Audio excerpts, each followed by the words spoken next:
네, 신명호입니다. 저는 그 최근에 발생했던 문제, 방사성 폐기물 문제를 조금 더 이렇게 따져봐야 된다고 생각하고 있습니다. 그래서 그렇게 토론문을 작성했고요. 먼저 좀 말씀드릴 건 뭐냐면 그 연구단지에 상당히 많은 그 출연연들이 있습니다. 원자력 연구원도 그 중에 하나고요. 한 가지 이제 명심하셔야 될 건 뭐냐면요. 이 연구자들이 어쨌든 공공연구기관이라서 뭐 똑같은 공무원들에게도 똑같이 적용되겠지만 공무원들이 공무를 집행하는 사람이다. 공공연구기관에 있는 연구자들이 공공의 목적을 위해서 연구를 수행할 것이다. 라고 생각하시면 안 됩니다. 네, 생각하시면 안 됩니다. 생각하시면 안 되고 어떤 연구기관에서는 그런 사람이 뭐 다 100이 다 잘못되고 이런 경우는 없으니까 세상은 회색이고 그러면 뭐 연구 분야에 따라서 뭐 어떤 경우는 진짜 공공을 위해서 하는 데도 있을 테고 자 그럼 원자력 연구원은 어떨까? 이런 것들을 잘 모르는 거죠. 어쩌면 연구원 전체가 적폐일 수도 있고 그 중에 70%가 적폐일 수도 있고 50%가 적폐일 수도 있습니다. 이제 그런 것들을 염두에 두셔야 되고요. 그러면 원자력 연구원은 어떤 뭐 그 기관은 어떤 존재고 근데 그 기관에 속해 있는 사람은 어떤 걸까? 그 다음에 또 거기에다가 명령을 주는 과기정통부의 담당 관료들이나 국은 또 어떤 존재들일까? 다 연관이 있는 거죠. 그걸 염두에 두셔야지 그냥 이건 뭐 또 잘 되고 있고 뭐 나름의 열심히 하고 있고 이런 게 아니라는 거죠. 마찬가지로 저희 연구, 제가 속해 있는 연구원도 마찬가지일 겁니다. 근데 이제 저희는 저 멀리 떨어진 이야기고 원자력 연구원은 이제 시민들과 직접 관련되어 있는 이야기죠. 그래서 저도 궁금해서 한번 찾아봤습니다. 도대체 무슨 일이 발생한 거냐? 그래서 제일 이제 발표가 잘 돼 있는 게 원안위가 5월 9일 날 보도자료를 냈습니다. 여기 표현되어 있는 건 제가 적인 토론문은 거기서 이제 핵심만 뽑은 건데요. 전현직 직원이라고 되어 있습니다. 외부업체라고 되어 있지 않아요. 전현직 직원이 방사능 폐기물 중에서 돈이 되는 것만 철은 돈이 안 됩니다. 금, 구리전선, 납을 절취 매각이라고 되어 있습니다. 절취 매각. 가져가가지고 이렇게 한 게 아니고. 그리고 그 내용을 보시면 2000년에서 이제 14년 사이에 이제 연구로하고 우라늄 변환 시설을 해체할 때 발생했는데 원자력 안전법을 보시면 이런 이제 연구로에 사용된 것들, 그 다음에 이제 발전로에 사용된 것, 우라늄과 직접 부딪히는 것들은 제가 방사선이라고 썼는데 방사선 관리구역에서 감독하게 되어 있습니다. 그러니까 예를 들면 저도 이제 시민검증단을 했는데 방사선 관리구역에 들어가려면 신원조회를 해야 되고요. 물건을 가지고 나오는 것도 그렇고 들어가는 것도 그렇고 사람이 들어가는 것도 그렇고 나오는 것도 그렇고 모든 게 다 통제됩니다. 모든 게. 근데 지금 나오는 이야기는 그런 통제가 되는 그런 구역 안에서 원자력 연구원의 전현직 직원이 절취하고 매각을 했는데 뭐 이런 거 하나 들고 나오는 게 아니고요. 5kg의 금을 2.4kg에서 5kg을 들고 나온 겁니다. 그 다음에 또 보세요. 구리전선을 5톤을 했습니다. 5톤이라 그러면 트럭에 들어있는 거예요. 트럭으로 5톤을 가져 나와야 됩니다. 이게 뭐 외부업체 직원이 와가지고 가져 나올 수 있는 성질의 게 아닌 거죠. 그 다음에 구리전선이라고 하면 피복이 쓰여져 있습니다. 피복을 벗겨야 될 거잖아요. 근데 이게 단순하게 이렇게 여기 뭐 연구원에 이런 물질들이 있는데 이걸 가지고 나왔구나 이런 성질의 게 아니고 방사선 관리구역이라고 하면 입출입 통제가 물자부터 인력까지 다 관리되고 군부대 같은 데 들어간다고 생각하시면 돼요. 그것도 아주 심각한 군부대. 그런 경우는 뭐 노트북도 못 가지고 들어갑니다. 뭐 핸드폰 같은 것도 못 가지고 가고 여기는 더한 거죠. 그런 데에서 이런 일이 벌어졌다는 이야기입니다. 지금. 그것도 5톤이라 그러면 트럭을 가지고 와서 싣고 가야 되고 피복을 벗기려고 그러면 작업을 해야 됩니다. 가지고 나와서 작업을 했겠습니까? 아니겠죠. 방사선 관리구역 안에서 작업을 했겠죠. 방사선 관리구역은 당연히 원자력 연구원 안에 있는 거고 그 다음 건 더 크죠. 17톤이고요. 또 9톤짜리도 있고 8톤도 또 소재불명입니다. 그 다음에 밝혀진 것 내에서도 허위보고서가 작성되어 있고 변경 허가 규정도 위반했다라고 되어 있습니다. 이게 별거 아닌 것 같지만 핵연료 물질에 대한 사용 변경 허가예요. 그럼 이거는 원자력 안전법을 제대로 위반했다는 이야기입니다. 그리고 뭐 몇 개의 드럼통도 있죠. 그 다음에 더 있는지는 잘 모릅니다. 확인한 게 이거니까. 이게 5월 9일 날 원안위가 발표한 자료입니다. 이거는 사실은 엄청나게 심각한 이야기를 하고 있는 건데 아무 이야기가 없어요. 전 도저히 이해가 안 가는 게 일단은 방사선 아까 말씀드린 대로 방사선 관리구역에서 어떻게 이런 일이 발생할 수 있나라는 거죠. 원자력 연구원에 있는 사람들이 이제 이야기를 하는데 무슨 말도 안 되는 소리를 하고 있냐. 방사선 관리구역이 어떻게 관리 통제되고 있는데 이런 일이 발생한다는 거냐라고 묻고 있습니다. 자기들이 오히려. 근데 사실 발생한 거예요. 그래서 자기들은 거짓말하고 있다 그래요. 근데 원안위가 발표한 겁니다. 그리고 이거는 제보를 받았다라고 되어 있습니다. 제보를 받았다. 제보를 언제 받았냐? 1월 달에 받았다라고 되어 있죠. 어쨌든 그건 또 뒤에 이야기할 텐데. 그럼 하나씩 물어보죠. 아니 이거를 해체 공정도 해야 되고 금하고 구리 이런 것들을 트럭으로 실어 날라야 되는데 도대체 이거를 모르는 아무도 모르게 몰래 할 수 있는 거냐 이게. 한번 생각해 보세요. 누군가가 가서 몰래 할 수 있냐? 또 아무도 모르게 트럭으로 가져갈 수 있냐? 아니지 않습니까? 원자력 연구원 들어가는 것 자체가 어려워요. 한번 상상을 해보세요. 군부대에 들어가서 군인들 모르게 총을 가지고 나오거나 아니면 뭔가 이렇게 장갑차 들어갔던 고체를 가지고 나온다고 생각하면 그게 가능이 한지 불가능한 이야기죠. 그게 첫 번째 질문입니다. 자, 두 번째 질문은 뭐냐면 구리전선을 5톤을 가져갔다고 했어요. 그럼 구리전선 벗겨야 될 거 아닙니까? 피복들. 그 벗기는 기계가 따로 있어요. 또 제가 전기전자 전공인데 그거 어디 있겠습니까? 그 설비 벗기고 난 다음에 그 안에 있나요? 가지고 나왔나? 아무도 모릅니다. 그 안에 어디 있을 수도 있어요. 그것도 이제 그 방사선 물질을 관리하는데 쓴 설비이기 때문에 그거 찾아야죠.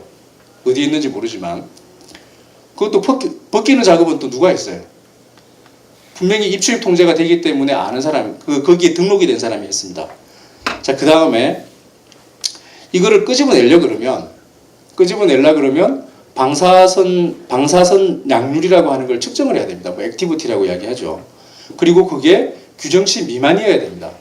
근데 이 서울연구로나 우라는 변환시설에 있는 것들은 다 높습니다. 그렇기 때문에 방사선 관리구역에서 관리하는 거죠.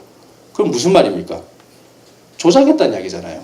그렇게 많은 물건을 가지고 나와야 되는데 그 많은 물건 전체에 대해서 서류를 다 조작했다는 이야기예요. 나 가지고 나오려면은. 그렇잖아요. 작업도 마찬가지입니다. 그런 작업들을 하려고 그러면 원자력 연구원이 다 아는 사람들이 들어가서 작업을 해야 되는 거예요.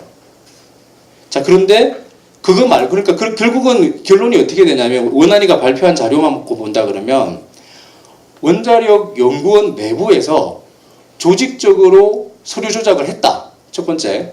그리고 두 번째, 집단적이고 체계적으로 피복도 벗기고 금도 추출해내고 작업을 해서 트럭에 실어가지고 반출물자 다 사인하고 끄집어냈다. 두 번째예요. 자, 그러면 그것 말고 다른 방법이 있나? 라고 좀 묻고 싶습니다. 없어요. 제가 아는 범위 내에서. 왜냐하면 그만큼 방사선 관리구역은 철저하게 관리되거든요. 그러니까 여기서 이 물건들이 나오려 그러면 다 조작하고 자기들끼리 다 짜야만 가능합니다.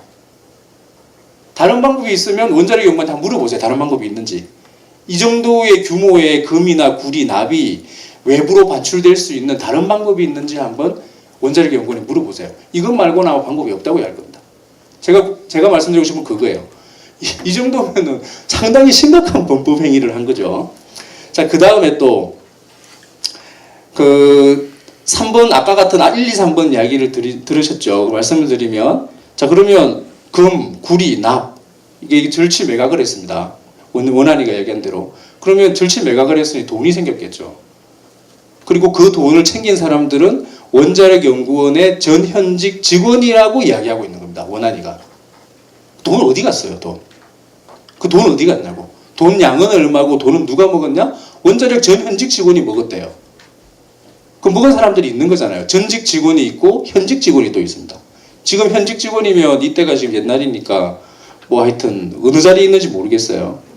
그래서 국무총리까지도 면목이 없고 죄송합니다. 이렇게 했습니다. 그럼 범죄 행위잖아요. 원안법만 어긴 게 아니고 돈까지도 팔아먹어가지고 돈을 가져갔어요. 이거 어떻게 할 겁니까? 검찰하고 원안이 뭐 하고 있냐 이거죠. 제보 받은 게 1월 달이라고 그랬습니다. 이 정도 제보가 나왔다 그러면 상당히 이 전현직 직원 뭐 절취 매각 이 정도 이야기하려 그러면 원안위가 받은 제보가 상당히 구체적이라는 이야기예요.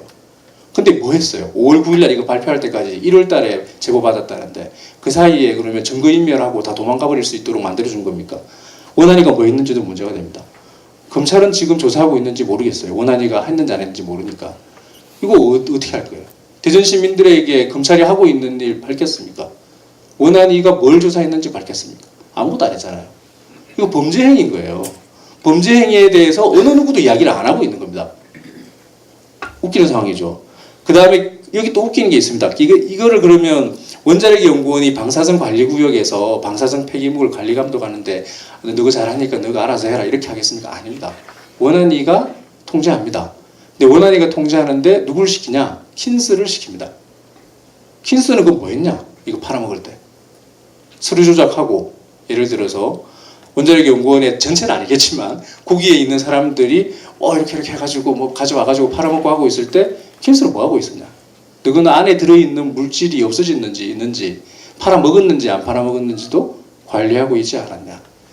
그럼 혹시나 진짜 이거는 뭐 의문이지만 저도 답변할 수도 없고 찾아볼 수도 없는 거지만 킨스에 그걸 담당하는 사람들도 또 짜고 친 거냐? 뭐 다른 종류의 이익을 받든지 묵인하거나 방조하는 걸로 이런 질문들이 원안위의 5월 9일 보도자료에서 추론되는 것들입니다. 근데 어느 언론도 이렇게 이야기하지 않았어요. 저 이해가 안 갑니다. 왜 이야기 안 하는지. 그리고 원안위가 왜 제보를 받고서도 검찰에 어떻게 했는지 모르겠어요. 검찰이 지금 수사하고 있는지도 모르겠고 거기에 대해서 아무도 이야기를 하지 않습니다. 이게 핵심이에요. 그거를 특히나 대전 시민들은 이 부분에 대해서 요구해야 됩니다. 만약에 이게 검찰 조사가 들어가면 원자력 연구원이 대전에 있죠. 대전지검에서 수사할 겁니다. 대전지검에 가서 물어보세요. 하고 있는지. 특수부에다가 물어봐야 됩니다. 너가 하고 있냐? 언제 착수했냐? 하고 있는 내용은 뭐냐? 비공개 수사입니다. 하고 있다고 그럴 수도 있죠. 그걸 물어봐야 됩니다. 지금 아무것도 하고 있어요. 이 분명하게 명백한 범죄 행위와 원자력 안전법을 위반한 범죄 행위에다가 사실 돈이 팔아먹은 치사한 일까지 한 놈들에 대해서 아무도 이야기하고 있지 않습니다. 그 다음 두 번째. 이 1번이고요. 그 다음 두 번째 과학기술정통부는 그럼 뭐 하냐? 지금 원안위가 보도자료를 5월 9일 냈거든요. 원자력 연구원에 대해서는 과기정통부가 감독 책임이 있습니다. 그래서 원안위가 5월 9일 냈습니다. 위반 행위자는 검찰 수사 의뢰 고발, 자기들이 문제 심각성을 아는 거죠. 하여튼 하겠다. 그 다음에 조사해서 하겠다. 그 다음에 원자력 연구원은 아까 말씀드린 원자력 안전법에 대해서 또 하겠다. 할 예정이다 이렇게 했죠. 조사해서. 1월 달에 받았는데 뭘 조사해요. 하여튼 하겠다고 했습니다. 그런데 그 다음에 5월 10일 날 과기부 장관 유영민 장관이 원자력 연구원을 방문합니다. 그리고 무슨 이야기를 하느냐. 관리가 부실했다. 반성을 해야 된다. 국민이 납득할 때까지 설명해야 된다. 라고 하고서 과기정통부에서 정책 브리핑을 냅니다. 그게 요 내용입니다. 아니 범법 행위를 저질렀고 네네 죄송합니다. 범법 행위를 저질렀고 팔아먹었는데 아니 이건 무슨 관리 부실이야 이게 조직적으로 행위를 취한 건데 그 다음에 하재조 원장이 직원들한테 발송한 메일을 제가 입수해서 봤는데 뭐라고 했냐면 업체 직원이 절취해서 매각했다라고 직원들한테 메일을 보냈습니다. 아까 말씀드렸지만 업체 직원이 할 수가 없어요.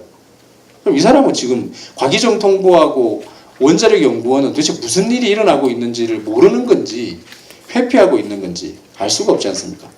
그래서 좀 이상하다. 도대체 과기정통부가 원안위하고 소통을 하고 있냐? 그리고 실제 문제를 덮으려고 하는 거냐? 앞에 있는 범죄 행위는 제대로 다루어져야 되는데 하는 게 두 번째 제가 묻고 싶은 거고요. 그 다음에 세 번째는 아까 말씀드린 대로 이건 분명히 범죄 행위입니다. 범죄 행위이기 때문에 그런데 사실은 행위를 저지른 사람들이 있는 게 원자력 연구원에 있는 거예요. 왜냐하면 분명히 원안위는 전현직 직원이라고 했습니다. 그런데 원자력 연구원에서 비상조사팀을 꾸려가지고 뭐 하겠다. 이걸 누가 믿습니까? 자기들이 제대로 하지도 않을 뿐더러 이때까지 나온 이야기만 보더라도 문제가 있습니다. 원안위가 검찰 수사를 의뢰하지 않은 것도 문제가 됩니다. 제보를 받은 즉시 몇 가지만 확인해보고 바로 검찰로 넘겨야 됩니다. 왜? 법을 위반했으니까. 근데 그것도 안 했어요. 그걸 원안위한테 요구하셔야 됩니다. 왜 검찰 수사 안 했냐? 언제 받았냐? 내용은 뭐냐? 그게 이제 3번 내용이고요. 그럼 어떻게 해야 되냐? 일단 이거는 단기적인 이야기입니다. 일단 원자력 연구원장은 지금 하고 있는 말만으로도 해임돼야 됩니다. 자기가 사퇴하든가. 그 다음에 원자력 연구원 상임감사가 지금 공석이고 3배수까지 나왔습니다. 뭐 누가 될지는 모르겠지만 그걸 떠나서 대전 시민들이 요구해야 됩니다. 거기에 검찰이나 감사원 출신으로 보내라. 그래서 아예 연구원 전체를 다 조사했다. 이거는 뭐 환경운동 이런 쪽이 아니고 아예 처음부터 끝까지 조사 대상으로 삼고서 다 조사해야 된다는 겁니다. 그거 요구하셔야 됩니다. 그 연구회가 보통 이 출연료는 국가과학기술연구회가 이사회를 통해서 그 기관장과 감사를 임명합니다. 그 요구하시면 됩니다. 이 정도 상황인데 지금 앞에 거를 왜 언론에서 안 다룰지 모르겠지만 장관이 한번 왔다 가서 그냥 선거도 있고 그래서 뭉개는 건지 모르겠습니다만 이건 해야 되고요. 그 다음에 아까 말씀드린 대로 과기정통부가 이상한 짓을 하고 있죠. 그게 그대공공정책국입니다. 저희 연구원도 속해 있는데 원자력 담당하는 국장, 과장 직위 해제해야죠. 이 정도 문제가 심각한데. 물론 옛날에 벌어졌던 일이지만 지금 향한 행동만으로도 원한이하고 도대체 무슨 일인지도 모르고 있고 무마하려고 하는 것만으로도 그렇게 해야 됩니다. 그것도 요구해야 됩니다. 자, 그 다음에 아까 뭐 예정이라고 돼 있었죠. 그대로 진행해야 된다는 거죠. 검찰 조사 진행하고 원자력연구원에 대해서 행정처분하고 정확하게. 그 다음 나오는 게 이제 5번인데요. 원자력연구원하고 원자력안전기술원은 뭐 폐지라고 하셨는데 뭐 남아있는 사람들 어떻게든 재조정을 해야 될 테니까 지금 출연연에 대해서는 임무를 재조정하는 이야기들이 나오고 있습니다. 아직 완벽하게 않지만 안전기술원 같은 경우는 사실은 공무원이 돼야 될 조직입니다. 안전기술원에서 R&D를 하면 안 돼요. 거긴 통제하는 기관이지 R&D를 하는 곳이 아닙니다. 왜 R&D를 하느냐? 거기서 나오는 연구수당을 받겠다는 이야기입니다. 냉정하게 이야기해. 돈 받겠다는 얘기예요. R&D 해가지고 R&D 같지도 않은 R&D를 안전과 관련된 연구는 원자력연구원에서 하면 돼요. 그걸 다 원자력안전기술원에서는 안전연구는 원자력연구원으로 보내고 원자력연구원에서 뭐 지금 원자로 관련된 것들을 많이 합니다. 거기서 할 이유가 없어요. 그 사업이잖아, 사업. 그 한수원으로 넘기면 돼요. 왜 그걸 갖고 있냐고. 그건 말이 안 되는 이야기입니다. 그 기준상으로도 보면. 그런 것들을 대대적으로 조정해버리고 원자력연구원은 원자력 안전연구를 중심으로 진행하도록 하면 됩니다. 그런 것들에 대해서 물론 뭐 제가 좀 쉽게 생각하는 걸 수도 있는데 고민을 하셔야 되고 그걸 요구해야 된다라고 생각합니다. 그 다음에 한 가지만 더 말씀드리면 원자력연구원은 일종의 신화를 먹고 사는 데입니다. 뭐 핵무기를 갖는 신화, 원자력 잠수함을 갖는 신화 그런 것들이 지금 있는 많은 과제와 사업단과 연관이 있습니다.